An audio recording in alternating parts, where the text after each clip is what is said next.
अभी भी सरकार नहीं मानेगी तो उम्मीद भी टूट रही है, हम भी टूट रहे हैं। और टूटा हुआ इंसान कब उठ के क्या करता है, लेकिन ये हम अगर कुछ करेंगे, घेराव करेंगे, कुछ भी करेंगे तो उसकी हकदार सरकार होगी। लापरवाही सरकार की है, सीट बढ़ाना था, क्या करना था, लास्ट चयन सूची में लेके उन्होंने हमें बाहर निकाल दिया। क्या गलती भी सरकार की, लापरवाही भी सरकार की। सरकार गलती करती है और जनता भुगतती है, ये होता है यहाँ की। 25 दिन से लड़कियां, छोटे छोटे बच्चे यहाँ रोडों पे और बारिश में बैठे, बारिश में 5 बूंदे गिरती है ना। ये सरकार जब तक भी सरकार हमारी बात नहीं सुन रही, यहाँ भी हम इतने परेशान हो रहे हैं। रात को भी बारिश आ जाती है, हम वहाँ जाके बैठते हैं ना, सिपू में हमको जाने देते हैं अंदर, और लाइट और अलग से काटती है। हम कितने परेशान कि अगर चुनाव का टाइम होता, एक एक नेता और एक एक विधायक हमारे धरने के बीच में होते, तो या तो हमने वोट दे के गलती कर दी, या ये चुनाव का टाइम नहीं है, यही हमारी गलती। कैसे चाहिए आपको? नियुक्ति नहीं देंगे तो क्या करेंगे फिर, जी करके कौन सी मुक्ति चाहिए? यहीं पे एक्सपायर हो जाएंगे। 25 दिन से हम यहाँ पे बैठे हुए हैं, फिर भी सरकार हमारी सुध नहीं ले रही। बच्चे, छोटे छोटे महिलाएं सब परेशान हो रहे हैं बहुत। तो क्या बताए सर, घर में भी बच्चे, यहाँ साथ में भी बच्चे लेके आए, और एक बार यहाँ आते हैं, घर पे जाते हैं। इस तरह से सोचो एक महिला के लिए कितना कठिन होगा। इसी सरकार के ऊपर हमने भरोसा किया था कि ये सरकार आएगी तो हमारा अच्छा करेगी, मगर इस सरकार ने हमारे साथ में इतना गलत किया सर कि CHA का बोनस एक ही बार मिला था हमारे को। राम राज्य, राम का नाम लेने के लिए हमने ये यज्ञ किया है, सद्बुद्धि यज्ञ के सामने मुंह नहीं उठा सकते हम लोग, कोई नहीं सुन रहा सर हमारी। हम क्या करें, घर से बेघर हो गए, कुछ करने को तैयार नहीं है सरकार सुनी नहीं रही हमारी। ये बोलते हैं ना राम राज्य की सरकार, मैं नहीं मानती राम राज्य की सरकार। अगर राम जी की गलती कर रहे और प्रजा भुगत रही है तो ये राम राज्य की सरकार नहीं हुई। अगर राम राज्य की सरकार होती ना तो आप लोग। प्रदेश में पिछले दिनों जो भर्तियां हुई है, उनमें से एक कैडर जो है नर्सिंग ऑफिसर का, वो 25 दिन से लगातार सीफू के सामने धरने पे बैठा है। लगातार बारिश हो रही है और कड़ाके की ठंड भी है, और 25 दिन तक अभी तक इनसे कोई भी सुध लेने वाला पहुंचा नहीं है यहाँ पे। और मैं दिखाना चाहूँगा कि हम कहाँ पे खड़े हैं। राज्य स्वास्थ्य एवं परिवार कल्याण संस्थान के सामने, यानी सीफू के सामने ये धरना यहाँ पे दिया जा रहा है, टेंट में लगा के। ये प्रदर्शन, जो यहाँ पे धरना प्रदर्शन है, वो नर्सिंग भर्ती 2023 के वो कैंडिडेट हैं जिनको 1 गुणा में चयनित अभ्यर्थी हैं। 1 गुणा में चयनित होने के बावजूद इनको बिना किसी कारण के बाहर कर दिया गया। सैकड़ों की संख्या में ये अभ्यर्थी हैं जो बेरोजगार हैं और अभी अपनी नियुक्तियों की मांग को लेकर यहाँ पे 25 दिन से लगातार धरना दे रहे हैं। हालात बिगड़े हुए हैं, हालात खराब होते जा रहे हैं। और हाल फिलहाल इन्होंने आज एक सरकार की सद्बुद्धि के लिए यज्ञ किया है। बाकायदा तमाम रीति रिवाजों से, हिंदू संस्कृति के आधार पर इन्होंने सरकार की सद्बुद्धि के लिए यज्ञ का आयोजन यहाँ पे किया गया है। देखिए, यहाँ पे बाकायदा पंडित बुलाए गए हैं, और पंडित ने जो मंत्रोच्चारण किया उसको कहीं ना कहीं ये मानते हैं कि अब सरकार चेतेगी और कहीं ना कहीं इनकी मांग जो है उस पर ध्यान देगी। 25 दिन का समय बहुत लंबा समय होता है, और सबसे खास बात तब हो जाता है जब महिलाएं बच्चों के साथ बैठी हों धरने में।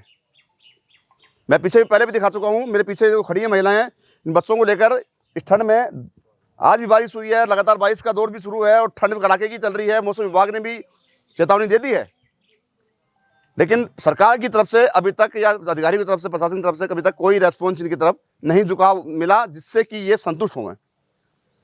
मेरे पास से कुछ महिलाएं अभ्यर्थी जो मौजूद है। मैडम, वापस 25 दिन चल रहा है, आपने पहले भी कहा था कि अब मांग मान ली जाएगी, आस है, उम्मीद है, क्या रहा? 25 दिन है सर, उम्मीद धीरे धीरे अब टूटती जा रही है। अगर अभी भी सरकार नहीं मानेगी तो उम्मीद भी टूट रही है, हम भी टूट रहे हैं। और टूटा हुआ इंसान कब उठ के क्या करता है, लेकिन ये हम अगर कुछ करेंगे, घेराव करेंगे, कुछ भी करेंगे तो उसकी हकदार सरकार होगी, क्योंकि गलती हमारी नहीं है, गलती सरकार की है। हमें लापरवाही सरकार की है, सीट बढ़ाना था, क्या करना था, लास्ट चयन सूची में लेके उन्होंने हमें बाहर निकाल दिया, किसी और को ले लिया। ना तो हमारी ये गलती है हमने नर्सिंग की, ना हमारी ये गलती है कि हम 1 गुना में शामिल हुए, और ना ही हमारी ये गलती है कि हमें सरकार ने बाहर निकाल दिया। गलती भी सरकार की, लापरवाही भी सरकार की। सरकार गलती करती है और जनता भुगतती है, ये होता है यहाँ की। ये बोलते हैं ना राम राज्य की सरकार, मैं नहीं मानती राम राज्य की सरकार। अगर राम जी की गलती कर रहे और प्रजा भुगत रही है तो ये राम राज्य की सरकार नहीं हुई। अगर राम राज्य की सरकार होती ना तो आप लोग थोड़ी शर्म करते। 25 दिन से लड़कियां, छोटे छोटे बच्चे यहाँ रोडों पे और बारिश में बैठे, बारिश में 5 बूंदे गिरती है ना, भाग के लोग ऐसी जगह छत ढूंढते हैं। हमारे ऊपर टैन भी नहीं है, ऐसे इतने भीगते रहते हैं, कपड़े एक जगह कर देते हैं, गीले कपड़ों में भी सोए। अब भी अगर तुम्हें शर्म नहीं है ना तो गलती हमारी नहीं है, गलती आप लोगों की है, सरकार की गलती है, सरकार की लापरवाही थी। एक गुना में चयन होने के बावजूद आज तक राजस्थान में ये नहीं हुआ कि किसी को बाहर कर दिया हो, तो हमारे साथ ही क्यों? और अगर हमारे साथ हुआ है, चलो ठीक है, गलती हो गई, लापरवाही हो गई, कुछ भी हो गई, हमें ना तो कोई रीजन बताया कि क्यों बाहर निकाला, क्या किया, कुछ भी नहीं बताया। धक्का देके बाहर निकालना बोलते हैं इसको, मेरी भाषा में तो धक्का देके बाहर निकालना बोलते हैं। हमें धक्का देके आप लोगों ने बाहर निकाल दिया। हम कब से मांग कर रहे हैं, सरकार एक भी सर डेलीगेशन हुआ, कोई नेता, कोई विधायक, कोई नहीं आया। और मैं बोलती हूँ यहाँ पे कि अगर चुनाव का टाइम होता, एक एक नेता और एक एक विधायक हमारे धरने के बीच में होते, तो या तो हमने वोट देके गलती कर दी, या ये चुनाव का टाइम नहीं है, यही हमारी गलती है। पिछले साल जो 2024 में धरना हुआ था, 20,540 पदों की भर्ती को लेकर 8 कैडर थे, उस समय तमाम विधायक आए थे क्योंकि चुनाव नजदीक थे उस समय। और आपने कहा वो बात सही है कि जब चुनावी समय आता है तब नेता अपना अपना सिट्टा सेकने यहाँ पे आ जाते हैं। और अब हाल फिलहाल ये धरना यही जनता है जिनके सामने हाथ जोड़े थे उन्होंने, और शायद इनके वोटों से वो सत्ता में पहुंचे हैं। और अब ये जनता उनके आगे हाथ जोड़ने को मजबूर है, पांव पकड़ने को मजबूर है, लेकिन उनकी सुनवाई अब फिर भी नहीं हो रही। ये विडंबना है और ये चिंता का विषय है।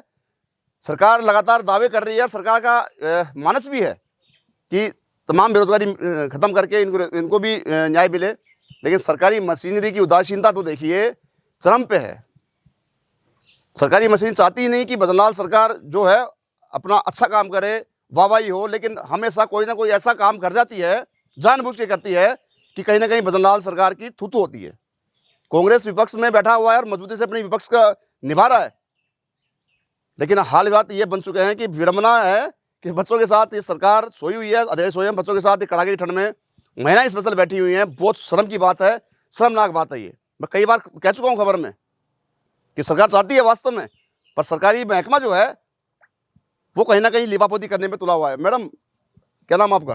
मेरा नाम संगीता गुजर है। कहाँ से पहुँचे हो? मैं जयपुर से हूँ। पिछले 25 दिन से यहाँ पर बैठी हूँ धरने में, और अभी भी हमारी सरकार नहीं सुन रही है। हम वही कोरोना वॉरियर्स है जो कोविड काल में घर घर जाकर वैक्सीनेशन देकर कोविड को हराया था, लेकिन अभी भी हमारी सरकार नहीं सुन रही है। तो मैं तो यही कहूँगी कि जल्दी से जल्दी हमारे को नियुक्ति दे, वरना मुक्ति दे हमको। मुक्ति कैसे चाहिए आपको? नियुक्ति नहीं देंगे तो क्या करेंगे फिर, जी कर? कौन सी मुक्ति चाहिए? यहीं पे एक्सपायर हो जाएंगे। देखिए इससे ज़्यादा क्या कहेगा एक टूटा हुआ आदमी कि मरने तक की नौबत आ गई है। साफ कह दिया गया, तो नियुक्ति दो या मुक्ति दो। इस जंजाल है ये सांसारिक मुमाया, इसको त्याग के ये अपनी चंगी नींद सोएं। आधी नींद मौत और मौत मुकम्मल नींद है। हालात बन चुके हैं, ये मैं नहीं कह रहा, कैमरे के सामने ये पीड़ित बता रहे हैं, बेटी बता रहे हैं अपनी पीड़ा। मैडम आपका नाम क्या है? क्या नाम आपका? नाम क्या है आपका? मैडम ये आपकी बच्ची है? हाँ। ये 25 दिन से यहाँ पे आप लेके बैठे हो, थोड़ा बहुत इसके बारे में सोचा आपने? वही तो सरकार सोच नहीं रहे ना, बच्चे तो परेशान हो रहे हैं। यहाँ पे बारिश में भीग रहे हैं और बीमार हो रहे हैं, फीवर आ रहा है इनको, रोज बहुत परेशान हो रही है सर। पूर्व में भी 2-3 बच्चे बीमार हुए थे जिनको आनंद फानंद में भर्ती कराना पड़ा अस्पताल में, और फिर उनको रवाना किया गया यहाँ से धरने में से। वो जा नहीं रही थी जैसे कि सूचना मिली थी हमको। अब वापस से क्योंकि मंजर बहुत खतरनाक होता जा रहा है, ठंड जो है भीषण ठंड है, शीतलहर चल रही है। वहीं पे बात करें मौसम विभाग की, उन्होंने भी अलर्ट जारी कर दिया है। मौसम विभाग ने तो बारिश तो आ ही रही है, लेकिन हम क्या करें, 25 दिन से हम यहाँ पे बैठे हुए हैं, फिर भी सरकार हमारी सुध नहीं ले रही। बच्चे, छोटे छोटे महिलाएं सब परेशान हो रहे हैं बहुत। बिल्कुल बिल्कुल। देखिए 25 दिन हो गए हैं इनको यहाँ पे एक टेंट के तले, या ये है कि बिना मकान पक्के नहीं है। पक्के मकानों में जब आदमी की ठंड नहीं रुक रही, तो ये टेंट के सामने तो बहुत बड़ी दिक्कत का सामना इनको करना पड़ रहा है। सबसे अहम बात यहाँ पे ये भी है कि महिलाएं हैं और जो रोज़मर्रा की सुविधाएं हैं वो भी इनको मुहैया नहीं कराई गई यहाँ तक। अभी सरकार का अधिकार बनता है, फर्ज बनता है कि जहाँ पे भी धरने प्रदर्शन होते हैं वहाँ पे पेयजल और टॉयलेट, मोबाइल टॉयलेट की व्यवस्था की जाए। लेकिन यहाँ पे मैं दिखाना चाहूँगा, वो तस्वीर दिखाएं, कैमरा पर्सन पीछे दिखाएं तस्वीर। यहाँ पे पूरा मैदान खाली पड़ा है, साफ पड़ा है, यहाँ पे कुछ भी नहीं है। केवल दिख रहा है तो आपको वो एक रजाई या गद्दा सूखता हुआ नजर आ रहा है। जूम करके दिखाएं थोड़ा सा कैमरामैन इसको, कि वो ये गद्दा या रजाई है जो आज सुबह जो बारिश हुई उसमें भीगा हुआ है। धूप नहीं कर रही, लेकिन सूखा क्या बनी वो। हालात बहुत भयानक बने हुए हैं यहाँ पे, अगर कोई सोचे तब तो, नहीं तो जिंदगी चल ही रही है लोगों की। और भी मेरे साथ मौजूद है। मैडम क्या नाम आपका? उर्मिला शर्मा नाम है, हनुमानगढ़ डिस्ट्रिक्ट से आई हूँ। हनुमानगढ़ से बहुत लंबा सफर तय किया आपने? बहुत लंबा सफर तय किया है सर। क्या करे सरकार, हमारे लंबा सफर तय करने पर मजबूर कर दिया तो करना ही पड़ेगा, क्या कर सकते हैं। क्या रणनीति रहने वाली है कि 25 दिन हो गए, सद्बुद्धि यज्ञ भी कर लिया आपने? 25 दिन हो गए, 2-4 दिन और इंतजार करते हैं, उसके बाद क्या करते हैं, वो उसके तो जिम्मेदार खुद सरकार ही होगी, उसकी जिम्मेदार तो खुद सरकार ही होगी। अब हम क्या कर सकते हैं। मेरा एक सवाल मेरा ये बनता है, मैं बार बार पूछता हूँ, एक महिलाओं से स्पेशल पूछता हूँ कि जब महिला घर संभालती है तब ठीक रहता है मामला, लेकिन महिला का बाहर निकलना, अपने हक की लड़ाई लड़ना, धरने पे बैठना, धरने प्रदर्शन करना, बहुत बड़ा एक दिक्कत का सामना करना पड़ता है उनको। दिक्कत तो क्या बताए सर, घर में भी बच्चे, यहाँ साथ में भी बच्चे लेके आए और एक बार यहाँ आते हैं घर पे जाते हैं, इस तरह से सोचो एक महिला के लिए कितना कठिन होगा। और इतना लंबा सफ़र तय करना, और भी मेरी बहनें हैं जो 6-6 महीने के बच्चे को लेके यहाँ पे आई है, तो सोचो कितना घर से निकलना मुश्किल होता है। लेकिन फिर भी सरकार ने हमें मजबूर कर दिया यहाँ पे सुनसान जगह पर लेटने के लिए। क्या करें इसमें, ये सारी सरकार की भी गलती है इसमें। लेकिन देखिए, अब जो बोलना था कैमरे के सामने, मैं 25 दिन से लगातार दिखा तो रहा हूँ इनको। सद्बुद्धि यज्ञ भी किया गया है, शायद इनको उम्मीद है कि इससे सरकार या अधिकारी जो नींद से जागें, उनको एक बुद्धि दे, उनके मानस को जगाए, जिससे कि इनकी मांग तक पहुँच पाए। वो दावे केवल खोखले नजर आ रहे हैं। सरकारी मशीनरी की जो लापरवाही है वो कहीं ना कहीं सरकार के क्रियाक्रम का पूरा बंदोबस्त इन्होंने कर लिया है। मेरे साथ वही मौजूद है, क्या नाम आपका? बबलू गुजर, चित्तौड़गढ़ से हूँ सर। जी सर। सद्बुद्धि यज्ञ किया है, किसको बुद्धि नहीं है सर? सरकार और अधिकारियों के सद्बुद्धि के लिए हमने यज्ञ किया आज। और सर, सरकार को बताना चाहता हूँ कि जब कांग्रेस की सरकार थी तब सर CHA का धरना चल रहा था। वही CHA है हम लोग जिसने सरकार, बीजेपी सरकार ने मुद्दा उठाया था CHA का कि आप लोग रोजगार नहीं दे रहे हो, रोजगार नहीं दे रहे हो। रोजगार दिया सरकार ने, मगर इसी सरकार के ऊपर हमने भरोसा किया था कि ये सरकार आएगी तो हमारा अच्छा करेगी, मगर इस सरकार ने हमारे साथ में इतना गलत किया सर कि CHA का बोनस एक ही बार मिला था हमारे को। और वही बीजेपी सरकार ने मुद्दा यही उठाया था जब सत्ता में नहीं थी ये सरकार, तब इसने मुद्दा उठाया था कि भाई हम रोजगार नहीं दे रहे बच्चों को, ये आउट कर दिया, ये कर दिया। मगर ये सरकार आने के बाद में हम लोगों को साथ में, तो उस सरकार ने नहीं किया जितना इस सरकार ने कर दिया हमारे साथ में। इतना गलत किया कि आज दिन तक कभी भी इस राजस्थान में कभी भी नहीं हुआ कि एक गुना चयन सूची में होने के बाद में आउट कर हुआ। लेकिन एक सवाल है यहाँ पे, सद्बुद्धि ये किया है, लगता है कि आपकी उम्मीद मानी जाएगी, उम्मीद लगी है जो मानी जाएगी, लगेगा जी भगवान श्री राम जी से। और आपने देखा नहीं, मैंने नहीं देखा, भगवान दिलों में होता है, लेकिन अब दिल तो उनके मर चुके हैं। जी सर, बिल्कुल। इसीलिए हमने सरकार के प्रति सद्बुद्धि के लिए हमने यज्ञ किया है। सरकार से ये निवेदन करते हैं कि अब तो जाग जाओ कम से कम। ठीक है, क्या कहेंगे आप? हाँ जी सर, हमने ये सद्बुद्धि ये किया है सरकार को जगाने के लिए। ये डबल इंजन की राम राज्य की सरकार, हम चाह रहे हैं राम राज्य, राम का नाम लेने के लिए हमने ये यज्ञ किया है, सद्बुद्धि यज्ञ। तो हम सरकार से गुजारिश करते हैं कि भाई अब तो जाग जाओ। तुम ये मामला बहुत बड़ा मुद्दा हो गया सर। हमारे नर्सिंग ऑफिसर 2023 की भर्ती आज दिन तक इतिहास में कभी हुआ नहीं कि भी एक गुना में चयन होने के बाद भी कैंडिडेट को बाहर कर दिया। आज 25 दिन हो गए इस कड़ाके की ठंड में, हमारी बहनें छोटे छोटे बच्चों को लेके बैठी है, सरकार को फिर भी सुध नहीं है। तो आज लास्ट में हम हमारे भाई बहन पाँच कैंडिडेट अनशन पर भी बैठे। अनशन पे बैठने के बाद फिर हमने आग थक के फिर क्या करे भाई, सद्बुद्धि ये कर लेते हैं। जो भी हमारे सरकार के जो भी नुमाइंदा, ये बात ये है कि जो भी बन पड़ रहा आपसे वो कोशिश तमाम जारी है, लेकिन सरकार के नुमाइंदे जो हैं, सरकारी मशीनरी, वो टस से मस नहीं हो रही। वही तो कह रहा हूँ, टस से मस। कोई अधिकारी, कोई मंत्री, कोई विधायक, कोई भी टस से मस नहीं हो रहा। हमारे माननीय चिकित्सा मंत्री, कैबिनेट मंत्री है, उनके भी जूं भी नहीं हिल रही है। उन्होंने खुद ने उनके मुख से बोले शब्दों उन पे ही मुखर रहे हैं। वो उन्होंने बोला था कि आपके साथ अन्याय नहीं होगा, मैं आपके साथ अच्छा करूँगा, आपके लिए फाइल चला दिए और आपका काम होगा। जब लिस्ट आउट हुई थी 6 दिसंबर 2024 को, उसके 2 दिन बाद 8 दिसंबर को हम चिकित्सा मंत्री की पास चले गए थे। चिकित्सा मंत्री जी खुद के मुख से बोले हुए शब्द थे। उन्होंने बोला था कि मैं आपके लिए फाइल चला दूँ और आपका काम चल रहा है और आपका काम बहुत जल्दी शीघ्र होने वाला है। तब से लेके आज साल भर से ऊपर टाइम गुजर चुका है, तब भी उनका हमको आश्वासन नहीं मिलता आ रहा है। प्रत्येक विधायक सांसद, हम कोई भी विधायक सांसद मंत्री कोई भी नहीं छोड़ा कि हम 10-10 बार ज्ञापन दिए और सबका आश्वासन यही मिल रहा है कि चल रहा काम। हाथ थक के सब कुछ कर करा के आज हमने ये सब। इसके बाद में क्या रणनीति रहने वाली है आपकी? अब यही है कि आज सुन ले, नहीं तो हम कल से विधानसभा सत्र भी स्टार्ट होने वाला है। नहीं सुनेंगे तो हम विधानसभा का घेराव करेंगे। तो उसकी जवाबदारी सरकार और वो भी करके देख लेते हैं एक बार, वो भी क्योंकि करके लास्ट ऑप्शन आपका वही है। अब यही है, अब क्या करे यार, आर्थिक का इंसान मरेगा करेगा क्या करे, मरता क्या ना करता, मरता क्या ना करता, मरता क्या क्या करता। कहेंगे आप? सर मैं सुनील कुमार जिला चुरू से बिलोंग करता हूं। अभी जैसे हमारे भाइयों ने सारी बात बताई और आज हमने ये सद्बुद्धि यज्ञ किया है। यदि सरकार इस सद्बुद्धि यज्ञ से हमारा यदि काम और हमारी मांगे पूरी करती है तो हम इसके लिए उनका आभार व्यक्त करते हैं। और हमारी मांग अब नहीं की जाती है तो आप ये बात अब आगे ये यहाँ तक बढ़ चुकी है कि हमारा बांध जो सबर का बांध वो टूट चुका है और अब हम विधानसभा का घेराव करेंगे। उसमें फिर सारी गलती आपने विधानसभा का घेराव की बात की है, पूर्व में भी कई बार कह चुके हैं, लेकिन क्या आपको वहां तक जाने दिया जाएगा? बिल्कुल दिया जाएगा, क्योंकि पहले तो हमें सिर्फ बीजेपी से जैसे या भाजपा से हमारा जो समर्थन मिल रहा था, लेकिन अभी विपक्ष है वो भी हमारे साथ खड़ा होने लगा है और उसके लिए सारी जिम्मेदारी। विपक्ष में आपसे मुलाकात की उन्होंने?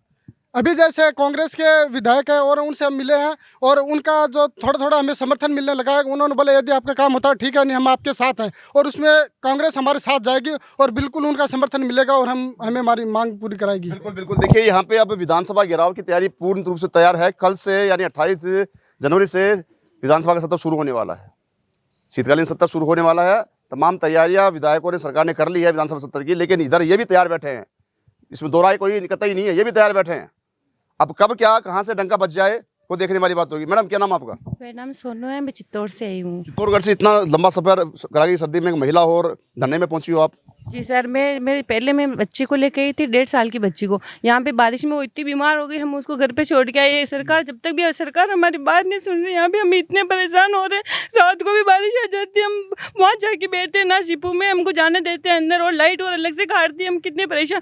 पहले मेरे बच्चे को मैं यहाँ दूध गर्म करके पिलाती थी तो लाइट काट दी, अब दूध गर्म भी कैसे करें, इसलिए मैं उसको अभी कल ही उसको छोड़ के आई हूँ घर पे। अभी घर पे कौन संभाल रहा हूँ? घर पे सासू संभाल रही है, सासू जी।